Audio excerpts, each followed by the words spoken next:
Om Shri Gurubhyo Namaha. Sutra 89. The Sweet Nectar of Immortality. Yasya kasyendriyasyapi vyagadacha nirodataha pravishtasyadvaye shunye tatraivatma prakashate. The mind naturally turns inwards when the senses are restricted only to be absorbed in the non-dual reality. If you recollect, in Sutra 34, we discuss pratyahara, kapalantar mano nyasyatishtan meelitalochanaha. Let the eyes be closed and let the senses don't wander. The mind will be at rest in the non-dual reality. Again, in Sutra 36, we discuss Shanmukha Mudra.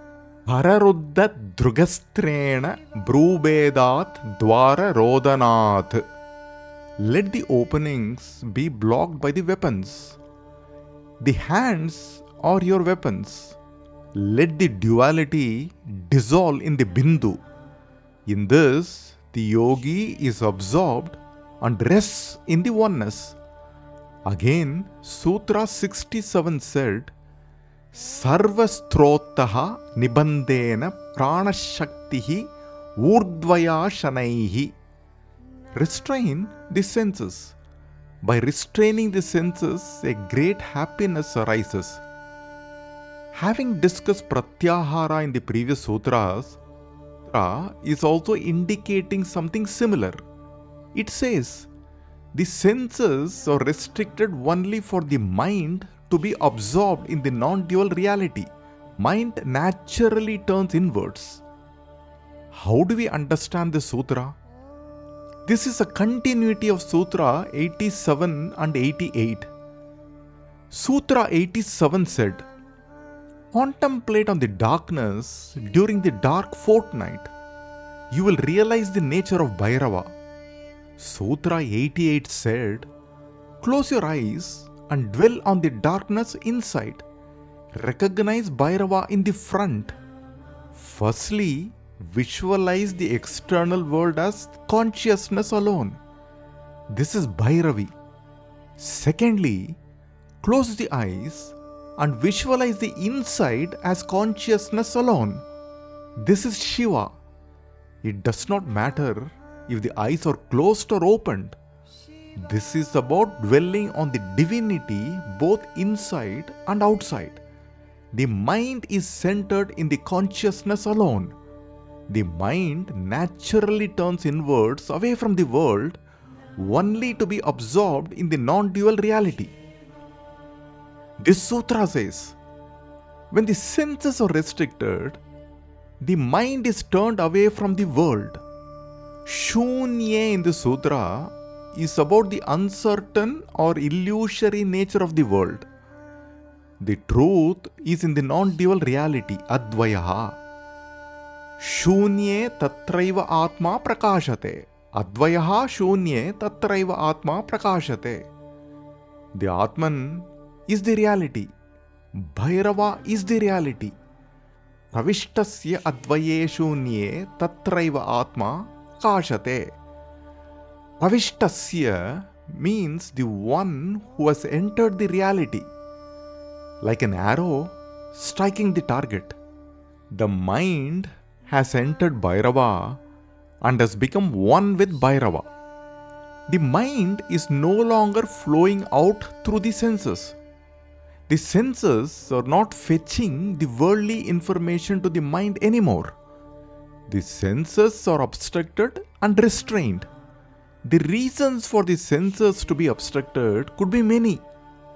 For example, they could have become blunt due to the overindulging, or they could have lost the powers because of old age. Many reasons are possible. However, this sutra is not discussing such reasons. It is conveying the real reasons which we will discuss. Yasya kasya indriyasya api vyagadacha nirodataha. Indriya nirodataha.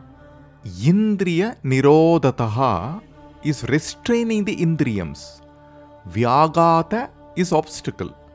The senses are obstructed and no longer flow towards the world. The mind naturally turns inwards when the senses are restricted and is absorbed in the non-dual reality.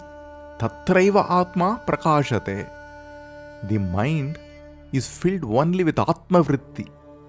This is pure, infinite and unchanging consciousness. This sutra is not a sadhana for pratyahara.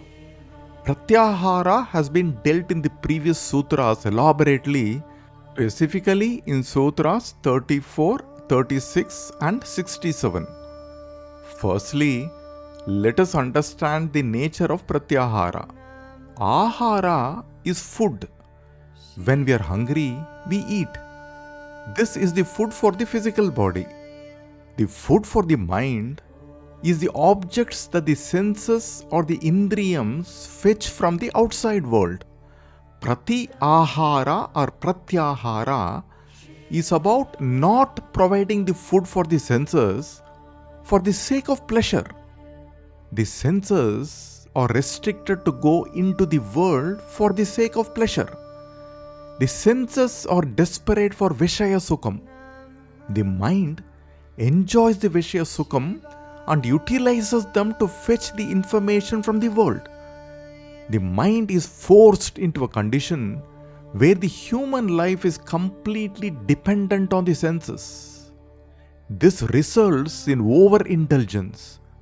Overindulgence in life means having or doing too much of something, often to the point of causing harm. We see this in today's society. There is consumption of material possessions, food, and excessive indulgence in activities. Overindulgence leads to blunting of senses. The subtleness and sensitivity required to perceive life diminishes over time. Again, at the old age, the senses become weak. This is a natural part of aging process where various factors are involved in the decline of the sensory perception. The older adults can notice changes in their vision, hearing, taste, smell and touch. Can we say that pratyahara happens naturally at the old age? Or can we say that let me wait for the old age and welcome pratyahara wholeheartedly? As the person ages, the way the senses give you information about the world changes. The senses become less sharp. This can give rise to old age depression or late life depression, which is persistent sadness, loss of interest in life, and many other symptoms. Pratyahara happening this way due to old age is not a welcome sign. When the indriyams are no longer interested in the objects, they take the form of the mind naturally. This means the senses are naturally drawn into the mind. This is indriya pratyahara. The sadhaka should develop the capacity to consciously attach or detach the mind from the senses at will. If this is perfected, it is a significant progress in the spiritual journey. This is about mastering pratyahara. To master pratyahara, the sadhaka should have vairagyam. Dharana and dhyana becomes easy when the pratyahara is perfected. When the indriyams don't trouble us anymore, it is pratyahara. The mind is not flowing into the world anymore and is turned inwards. Many find pratyahara difficult to practice. Hence, during the initial stages, the sadhaka is given certain niyati to follow pratyahara. Let the senses not feed on garbage. Let it feed on good things. Don't eat this, don't see this, don't go there, etc. Many such niyati are told in the initial stages. We may not have time to clean our home, but we can avoid filling our home with garbage. In today's world, there is so much of onslaught on senses, TV, audio, etc., and so much of visual impacts. This is how Pratyahara is understood and practiced by the sadhaka in the beginning stages. However, this sutra is for the sadhaka who has crossed the beginning stage. The sadhaka sees divinity alone, both in the inside and in the outside. This is Atma Bhavam. Pravishtasya advaye shunye tatraiva Atma prakashate. This is the realization that the individual self, Aham, is identical with the entire universe. Idam sarvam aham eva.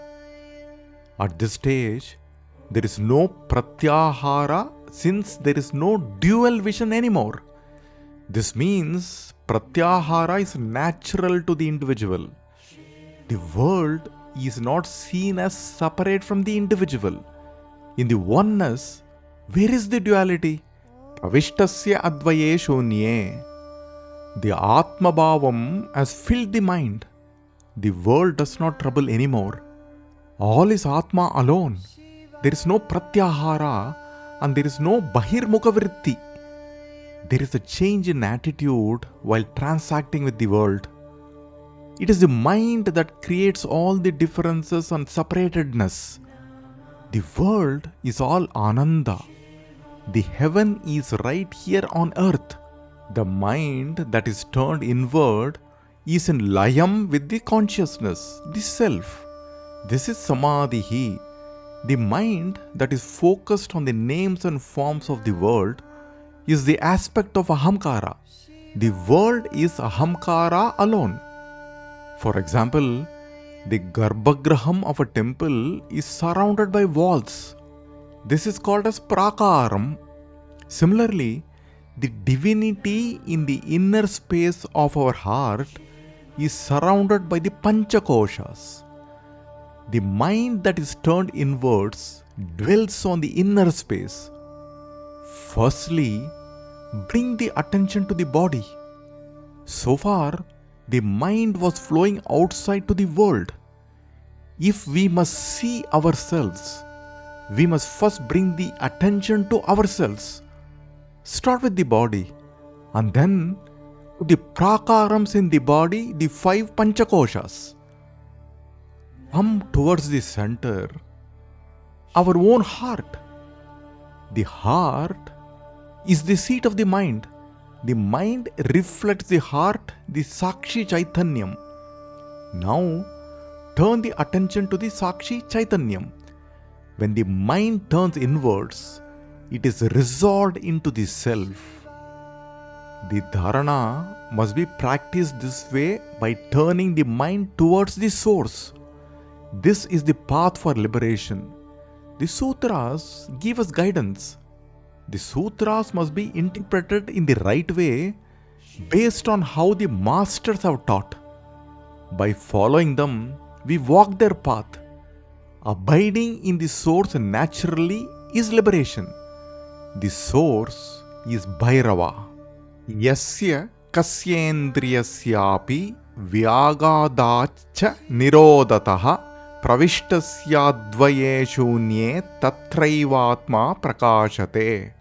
The mind naturally turns inwards when the senses are restricted only to be absorbed in the non-dual reality.